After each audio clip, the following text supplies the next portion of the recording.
It's Clark and Perry on the case. Da-na-na-na. Clark and Perry do what it takes. Da-na-na-na. Clark and Perry investigate. The activities and interests of local artists in the Windy City's finest throughout both Lethbridge and Medicine Hat, Alberta. Available on TELUS, Optic TV, On Demand, VidFlex, YouTube, and more for limited time only. Terms and conditions apply. Da-na-na-na. Hello, everybody. We are here with Chandra again today. My name is Daniel. Brent is behind the camera, and this is the Windy City's finest.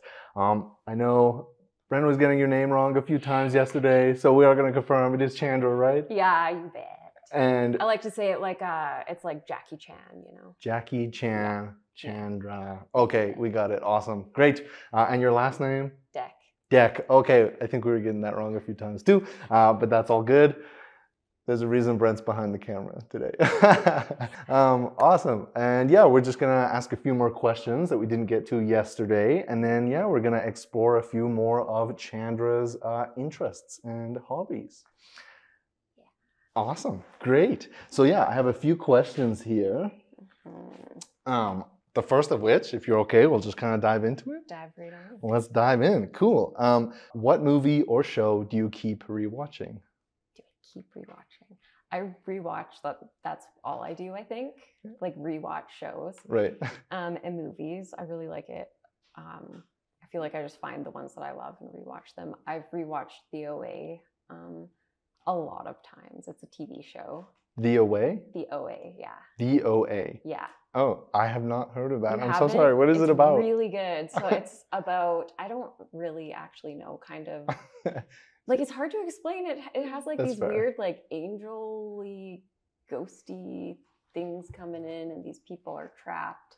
Okay. And I don't want to give it away if you want to watch it. Right, right. Okay, But maybe they're like trapped in a basement, try to escape this creepy guy's wrath.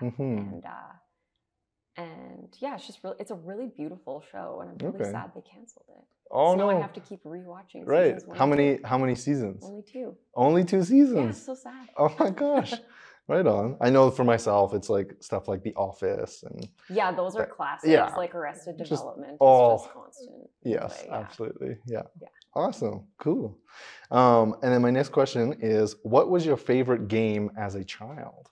And I remember in our last session together, you kind of spoke to born into the backyard with your sister, kind of playing outside. Mm-hmm. So it could even be something like that, or a video game, or a board game, or anything. Yeah.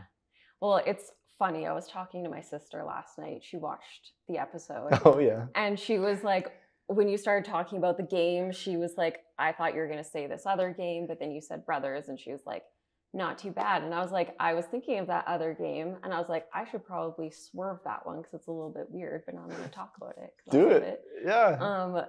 It was this game called The Eye, and we used to pretend that there was like this eye in the sky, like a large eye, like, and we had to escape it, I suppose.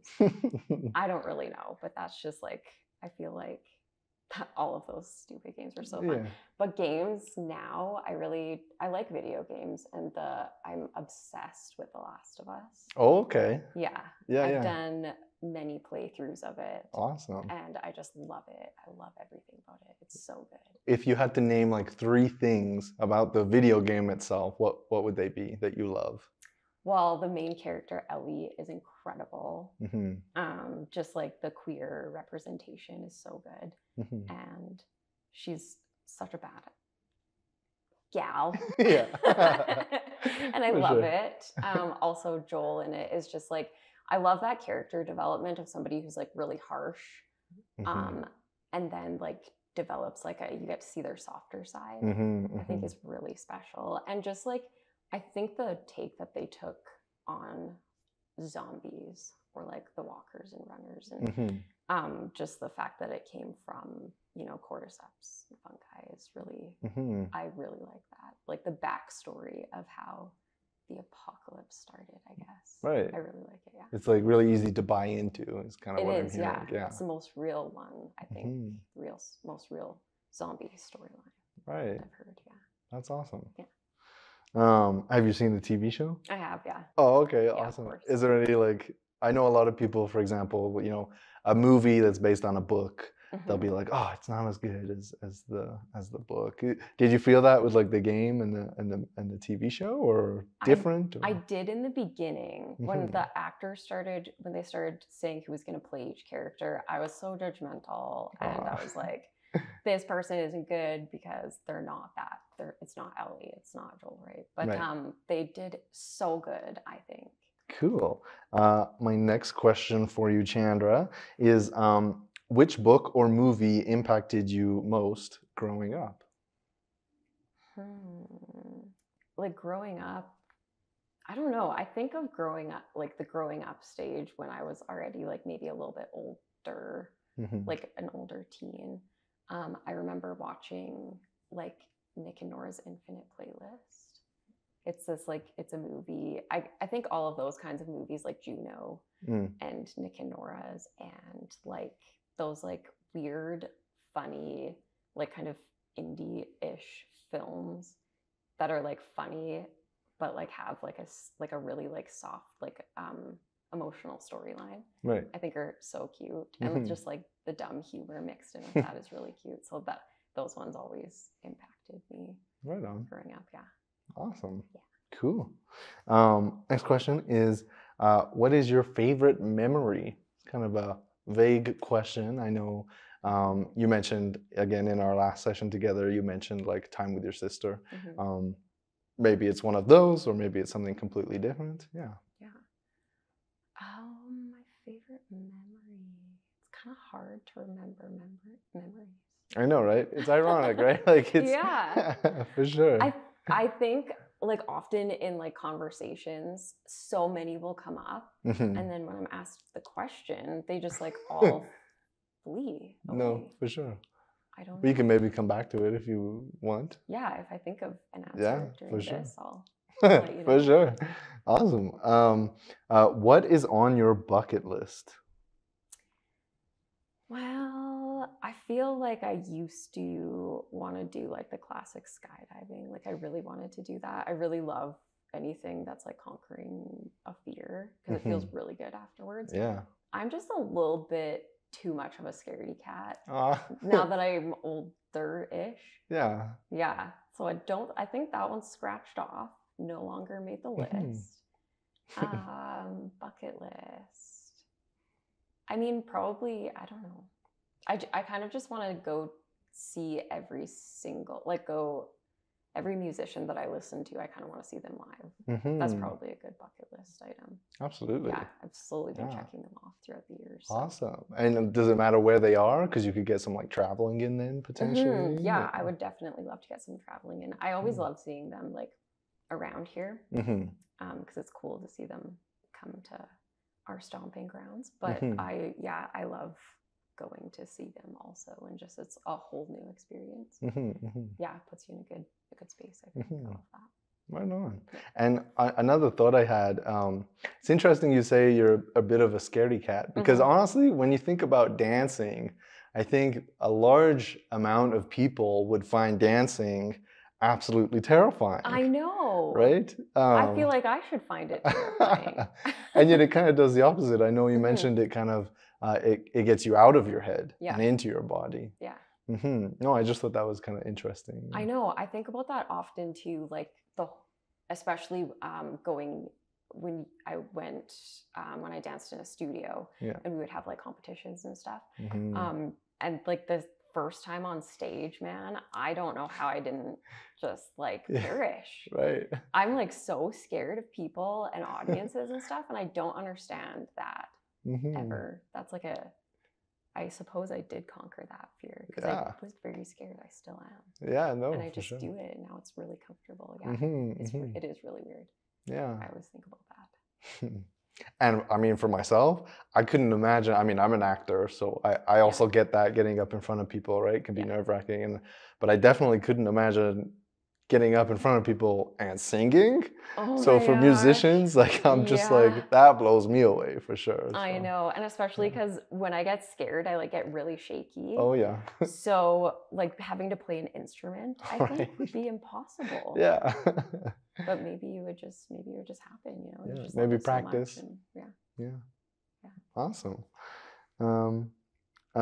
What are 2 places you want to go before you die? And I know you mentioned like Sweden was kind of one of your places. Are there any other places? Yeah, I feel like that would be the main one. Mm-hmm. I'm not like a huge traveler, I don't think. Like I think all places are fun, so I'm not a huge like person, like, you know, Italy, it sounds incredible, but it's not like a I need to go kind of situation. Right. And I think that's most places. I think I would love to go everywhere. Mm-hmm. And I just don't really have a specific list. Just go there as they come up, I guess. Right. Yeah. Is there anything stopping you from going? I don't think so. I mean, apart from like money. Sure. It's kind of expensive to go places and whatever. But no, I don't think so. Pretty spontaneous when it comes to that stuff, and I make really bad financial choices, and so I don't think that's a Fair enough. Yeah. Yeah. Cool. Where would you go? Where would I go? Yeah. Funnily enough, yeah, like Scandinavian countries and like Sweden actually really resonates with me as well. Yeah. Again, last session together, you mentioned, yeah, I think your wording was like there are places that seem like they're born out of like imagination and stuff, and yeah, that really resonated with me. Yeah, so, for sure. I love that. Cool. Yeah. What is the most exciting adventure you have been on? Most exciting adventure. I think all of the times that I go to see my wife's family in BC, and they're not that, we don't go on like crazy excursion-y adventures or anything. Right. They live in northern BC, in Smithers. So it's like, there are a lot of mountains and stuff. And so we go like quadding and we'll do stuff like that. But every single time we just like get into some kind of like shenanigans happen all the time when I'm there. And it's just like, they're such like, just like go out and do things, people. And I'm just like, none of us ever know what's happening or where we're gonna end up, and we do. And it's always a good time. Right. Yeah. Oh, awesome. And sorry, what is your partner's name? I don't think we got your partner's name. You don't have to share. It's Moya. Moya. Oh, okay. Awesome. Oh, awesome. Moya. Great. Yeah. And that actually brought up another question for me. I don't know if you've heard of like love languages, but what would be your love languages if you know of them? What would they be? I do know mine. What are the love languages again? Oh, mine is quality time. Quality time? Yeah, awesome. 100%, like across the board. Yeah. Right. No, for sure. Just based on what you were saying too, it kind of that's actually what came to mind. Yeah, just spending time with people, and yeah, going and doing things. It doesn't matter what it is, but yeah, just going and doing things. For sure. Yeah. Awesome.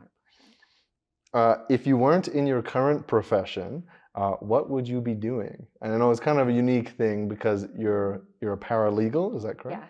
Awesome. And then you also do dance and artistic things like that. So I don't know. It's kind of like an open-ended question, I guess. But yeah, what do you think you'd be doing? I kind of like it though, because I always wonder what else I would do. Just I feel like I think about it just to make sure I'm not like, you know, gonna make a like impromptu decision at some point to just like completely switch career paths. And I think I'm pretty like, I'm golden with this one. I like it, and it's doing its job for me. But I do, when I was a kid, I was really into like private investigator stuff. Oh yeah. And I just never knew if that was a real job or if that was just like people like spies on TV shows. Right. Like it's fake news that private investigators are a thing. But I think that would be like a job that I would do. Totally. Yeah. And if I could make artwork, I'd probably do it. Right. Maybe. You can do it. You do it. You dance. Yeah, you do it. That'd be fun. Awesome. What do you find most challenging in life right now? Most challenging in life? I mean, probably like the classic answer of like work-life balance. It's hard. I feel like I just, with the overthinking and everything, I kind of carry work home with me a little bit. Not that it's like, it affects me in any way. I just like think about it too much, I think. And I wish I could just like turn that off and just kind of be at home when I'm at home. And I do a good job, but sometimes I just kind of fall into that trap of just like thinking about it, and I just want to, not do Oh, that. that's fair. Yeah, it's always a struggle, but I feel like I navigate it well. Mm-hmm. I try to. Yeah. Yeah. And like, what things do you like? Let's say on a good day when you don't bring work home, what are the things that maybe get you out of that routine or that habit? Do you think, if anything? Yeah, I think like honestly anything that like feels good that day. Like sometimes even cleaning feels really good, and it just like when you do stuff for yourself or for your home, it's like just like it switches your mind completely. I think I love doing that, and I mean dancing, going on walks, all of that stuff just really does the trick. Absolutely. Right on. What event has had a large impact on your life? I don't know. That's an interesting question. I mean, all events impact me in some way. True. I don't know. I mean, probably today, I would say like this event is impacting me big, because I kind of went on like a long stint of like not moving too much, and there wasn't a ton of opportunities that have come up a lot since like COVID, I guess. So it's been kind of like stagnant, and so stuff like this just like pushes me back into like that mindset. And I feel like I can always feel a shift when I have these spaces to like be creative or like share with people and stuff. It just like just pushes me back into like a different momentum, and I kind of want to start dancing again and stuff. It's kind of fun. Yeah, absolutely. I'd say right now. And then if you had any advice for people that are maybe also trying to find a work-life balance, and or maybe struggling to get out of their head and all that kind of stuff, what kind of advice would you have for them? I mean, I don't know. I think it's different because people find different things. It's different for everybody, what works for them, right? But I suppose it just listen to yourself, and like if something switches that, then like continue, do it again, and use that, and like listen to yourself and listen to your body. And when you can find yourself not thinking about something, like remember what you were doing and remember the impact it had. I know. I know you have an instrument here to share with us. I do. So I'm gonna kind of swivel my chair around here if you want to go grab that. Sure. And we'll just kind of talk about that. All right.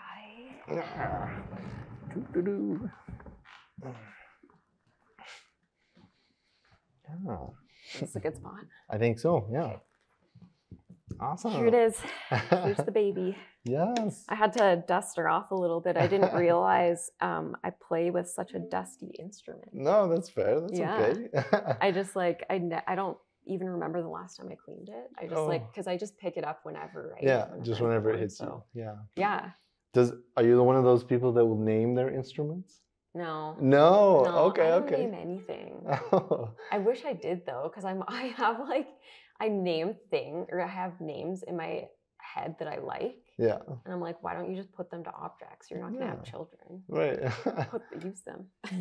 Fair enough. Yeah. I should. Maybe we'll come up with a name. Maybe we could do that. Yeah. Awesome. So how long have you had this ukulele? Well, this was my first instrument. I mean, I guess the first instrument I had was a guitar that I stole from my sister. It was my grandma's guitar, and I was really jealous that she had it, the guitar. So when I was going to college in Calgary, I came back for a visit one time, and I swiped it, and she never noticed, and so I half learned how to play the guitar. It was really hard though. Guitars are large. Yeah. And my hands don't I have long fingers, but it doesn't work as well. Right. And so I was like, just kind of well, ukulele would be fun or whatever. And then I had this sweet friend that was like, if you could have any instrument, what would it be? And I was just like a ukulele, because I was thinking about that moment, right? And then he just gave it to me, and out of nowhere, because he's that guy, right? He just it's just loves giving to people and Mm-hmm. just like, It's one of especially his love languages, maybe. yeah, probably. Yeah. Yeah, especially when it comes to like music and stuff, like, you know. And so yeah, I got this, I picked it up and I tried to learn how to play it. And I did it on and off for I can't even remember. Maybe it's been, well, maybe only like 7 or 8 years now. Mm-hmm. But it's so on and off, right? Like it's such like a seasonal thing. Like I'll play it for like nonstop for, you know, months on end, and then I won't pick it up for some months and kind of lose all of the chords that I learned, the new ones. And, for sure. Yeah. No, I get that. I'm a very much a beginner guitar player, so I'm interested. Maybe I could like give it a try sometimes, or if we go through some chords that you do remember. Yes. Oh yeah, I know all of the basics. I just don't know any crazy chords anymore, which is unfortunate. That's fair. Yeah, that's fair. I do have to say though, this poor guy. I was bored one day and I was like, what should I do? Probably restring my ukulele because I don't know how to do that. Let's figure it out. And I had an extra set with it. I don't even think it needed new strings, but I was like, let's just do that. Try it. That's a good idea. And so I followed a tutorial like to a T, and I didn't do a good job still. And I spent, I think, hours. And so my E string is always losing its tune. Oh no. And so I hope it's,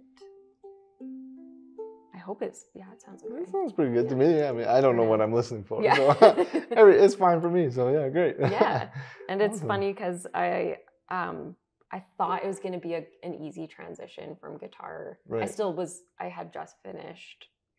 I had given it back to my sister of some kind. Yeah. And so the chords were all still fresh in my mind. And I was like, well, this is going to be an easy transition because the chord shape should still be similar. And I hear that they are, but I don't think they are. Like none of them are the same. So they're all very different, but they're kind of similar, I think. Well, how about you? Are you able to show me a few chords? I mean, yeah. Okay. I can show you a few. Do you want to learn like a song of some sort, or do you want to just like learn some chords first? Maybe let's start with the chords, and see where we're at. We'll see. I don't know. I might not be able to pick it up, so we'll go on this journey together. No, for sure. And also, when I was learning the guitar, I was actually just watching videos and just seeing where their finger placement was. That's not a good idea, but it worked for me at the time. I didn't really know like chord charts or anything, so I didn't actually know the names of any of them. So with this, I was like, you should probably learn the names so you can kind of remember them accurately and pretend like you actually know what you're doing. For sure. Yeah. So I don't know, maybe we can just start with a really easy one. Well, the easiest one, we got a C, right? C. Okay. Yeah, so it's on that third fret, right? Yeah. Awesome. And it's just the last string there? Yeah, it's just the last string. So the strings are G, C, E, A. Okay. From the top, G, C, E, A. So it's the A string on the 3rd fret. Okay. Is C. Is C. Yeah. Oh my gosh, it's so small. It's so, I know. And then like, I feel like my hands get like really like cramped after a while, and I have to like stretch them out. Yeah. And then I know guitars, like sometimes you can get different sizes, I think, sometimes depending on, do you do that for ukuleles as well? Do you know? You can, yeah. I think there's baritone ukuleles, which are bigger, and I kind of want to get one of those. I feel like it would be a little bit more comfortable. Yeah. And they also sound really pretty because they just have like a lower tone, right? Right. So yeah, I think it's either this. I don't know what this is. Right. I should look that up. I should know. And then baritone. Right on. And then is there a specific finger you're supposed to use to play this chord? No, because I guess it would depend on what chord you're playing before. Right. So whichever finger is available, right? I usually, I guess, would use my middle finger. Right on. Okay. C, right? Yeah. We're doing it. Awesome. There it is. What would be the next one? We'll go a step up and we'll use 3 fingers. Okay. Well, we do have 2, but that's kind of boring.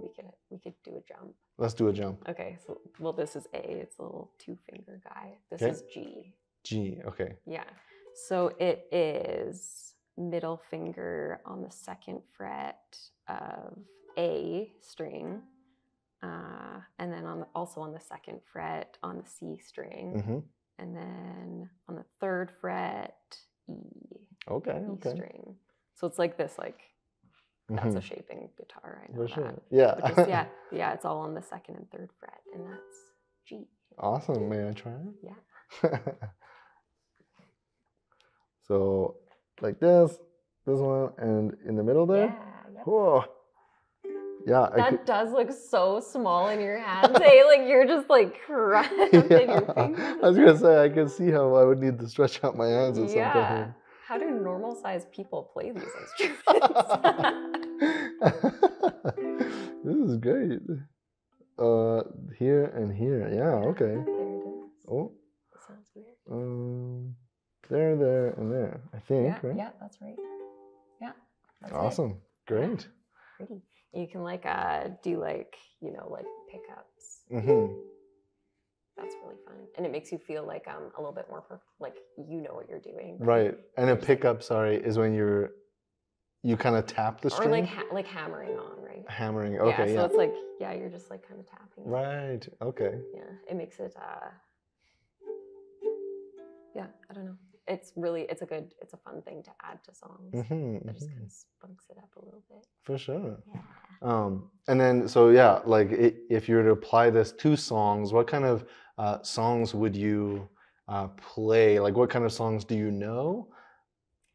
I know I learn a lot of like different kinds of songs because it's like, I really like turning songs that I don't normally listen to. So like, maybe more upbeat songs or like kind of weird songs, and I like turning them into like sad versions. For sure, yeah, I get it. Or like nice little like smooth acoustic versions of it.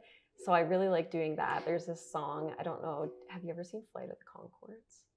I have not. It's a really weird show, but there's this really good inappropriate song in there, and it's like kind of the lyrics are just like, it's kind of a pretty song, but it's really jokey and inappropriate. And right. I like playing it really prettily and for sure, you know. But for like real songs that I like to jam to, I mean, the most recent one that I've been learning that's really fun is a Jeff Buckley song. Lover, You Should Have Come Over. And like all my favorite guys, like I love all of the Tegan and Sarah songs. They have such like easy chords, I think. So yeah, I don't know. It's a huge range. Glenn Hansard is another one that's really fun to play. So yeah. And then do you ever play for anybody? Never. Never for anybody? No, my wife was giving me flack before this because I've never even played in front of her. Oh no. And she was like, "Are you joking?" And I was like, "This is like really natural of me, I feel like. Like I never show anybody this side." Because you like to surprise people. Let's do it. Well, exactly, I guess. Yeah, there we go. Right on. Yeah. Right on. Yeah, you mentioned some bands in there. What kind of music do you typically listen to, and why, maybe? Well, I listen to, styles of music or genres of music are weird now, I feel like. They're kind of becoming a little bit obsolete because there's so much like blending, I guess. Yeah. And people make up so many new styles all the time, right? Subgenres. Subgenres are up the yin yang right now. But I guess like the alt rock and indie kind of music. Anything kind of a little bit alternative, a little bit like, I love guitar. I love the sound of guitar. So any song with just like guitar. I usually don't like any kind of electronic based music, but I still listen to it because I still love it. For sure. Like Lights is an artist I listen to, and she did like so much synth in her songs, and so much like, and she does break them down acoustically, and she kind of does, it's really cool. She does like her normal like electronic whatever stuff, and then she does like an acoustic album, puts it out right after, so she has all of the songs and turns them acoustic. Nice. And that's cool. I love that. Yeah, that's really cool. Yeah. And then how does this kind of music impact or influence your dancing? I mean, I feel like it's the biggest influence of my dance. For sure. Yeah, like I think it does change the way that I move, and I think it changes the way I listen to other music as well, because I feel like like kind of indie rock or alternative rock, does have like some weird like music like shifts. And so I think that that when I listen to like a more like a pop song or maybe like an acoustic song that doesn't have so much like going on, I hear it differently because of the music that I listen to, and it's they do so many like minuscule changes, right, these artists, and it's like apply it. Yeah, and I mean that brings up something from your last session, I think, where there's different things in a song that you can listen to or move on. I think is kind of what I was getting from it, and like so I can imagine that would maybe play a part in how you listen to music as well. Totally. Yeah.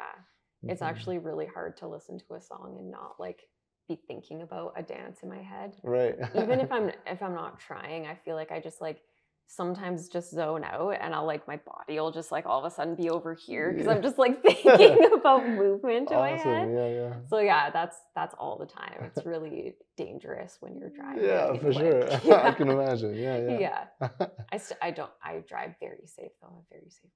For sure. You just don't listen to any music and you'll be fine. When I really need to concentrate, I'm like those dads. I'm like, turn it down. Turn it down. This is serious. Don't get lost right in now. it, for sure.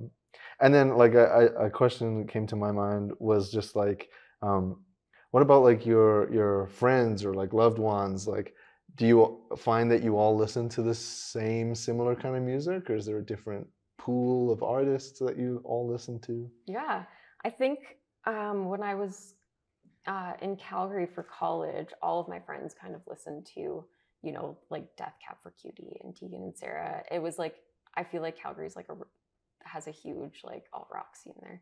So we definitely all listen to the same music. But once I moved back, I feel like I didn't develop like friends in the same way, because they kind of just like, I developed them from going to these concerts in Calgary, right? So of course we're going to listen to the same music. So coming back to Lethbridge, I think we all listen to, like all my friends listen to very different music. And some of it is similar. Like we have some overlap in some artists, but like the vast majority of it is very different, and I kind of love that. Is there anything else you wanted to show us with the uke, or? I mean, I don't know if I really want to show you anything. I'm kind of bad. Like, like I'm good. Like I know what I'm doing, of course, but like I'm so inconsistent with it. Yeah, it's too scary, I think. No, that's okay. We can stop. I mean, you blew me away yesterday. In our last session dancing. If the camera wasn't there, like I think we were talking about this earlier too. If the camera wasn't there, we'd be golden. Because I love like, I would play this in front of people for sure, like friends, or like if we're just like hanging out or whatever. But it's the camera, man. It does something to you. Yeah, for sure. Where am I gonna go next, guys? I don't know, Brent. The camera speaks. Awesome. I don't think I have any more questions. Is there any questions you have for either Brent or myself? Yeah, I feel like I want to ask, every time you guys ask me a question, I just wanted to ask it right back to you. I feel like you guys are such interesting guys. You hear that? We're interesting guys. You're interesting. Awesome. And I feel like you would have like some funny stories and stuff. Like I wish I could remember. Like there were a couple times yesterday like that I just wanted to flip the question right back and I didn't. For sure. I wish I did. I mean, one for me, it was gonna be what was it? Big Brent, Little Brent? Oh yeah. Big Brent, Little Brent. That was one of the key ones for me. That's gonna replay in my memory probably forever. Next time you go to choreograph something, can you be like, oh. I'm not joking, you guys. Like, you're gonna become famous. It's gonna be like in my next work. I'm not joking. I have like I think a show coming up. Oh yeah. And I already know I'm probably gonna use that entire segment because it has to be like a 5 to 10 minute long piece. Oh wow. And I'm like, oh my gosh, that's a long time. I'm like, I like a solid like 2 to 3 minutes. That's like my max. So I'm gonna use it. I hope you're okay with that. Start of the show. Awesome. Are you allowed to disclose where that might be? or not at this time? Yeah, I mean, so we've done it before. It's going to be at Nikayuko Japanese Gardens. Okay, yeah. Yeah, so it's so pretty and such a fun, just vibey place. Yeah. Right? Especially when you add like dance to it. Yeah. And, so we've done that for a couple times we've done it years past, and it's been a good time, and people just kind of walk around and see us dancing, and sometimes there's music and sometimes it's just the environment, and it's really, so that'll probably be a thing probably coming up. There's still it's still in the works, still planning, but fair enough. Yeah. Awesome. And then I actually had just one more question here, just around like your process around choreography. And so you mentioned maybe being more comfortable in the 2 to 3 minute range, and so then approaching something that's 10 minutes. Like, how would your process differ for differing lengths of choreography? Yeah, that is a really good question. I don't think I've ever kind of focused on that. That's a really good question. How does it differ? Because I don't do it often, right? And normally, like, I've done 10-minute pieces, but it's been other people's choreo. So I'm just a dancer and I just learn it. Right. And so there's not really a process there, but I have tried to reach the 10-minute mark. It's never gotten there. I think longest is like 4 minutes. Okay, yeah. And so I guess we'll figure it out this next go around, right? Absolutely. It is going to be interesting. I feel like it's going to, a lot of times you kind of, I guess, try to pack in a lot into a 2-minute piece or a 3-minute piece. Right. And so when you're not trying to pack, all of the new things that you've been kind of developing and stuff, when you're trying you don't have to pack it in. It's gonna, you can let it breathe. Yeah. And I feel like it's gonna change a lot of, I think, my idea of what the dance is gonna look like too. And it's hard, I think, for 10 minutes, like normally you have like a peak at some point, right? In a dance, and I'm like, where do you peak at in a 10-minute piece? Right. Is it the 5 minutes, 7 minutes? And how many peaks? Yeah. Like, is there like multiples, or do we just go for one, or just like a big finale? That's gonna be, I'm excited, but I'm nervous. Yeah. No, that's totally fair. Yeah, it's interesting. Awesome. Great. I think that will be it for today. Thank you so much, Chandra, for being here with us. Thank you guys. And yeah, this is the Windy City's Finest with Clark and Perry. And this week it has been with Chandra. And yeah, thank you for tuning in. We look forward to seeing you next time. It's Clark and Perry on the case.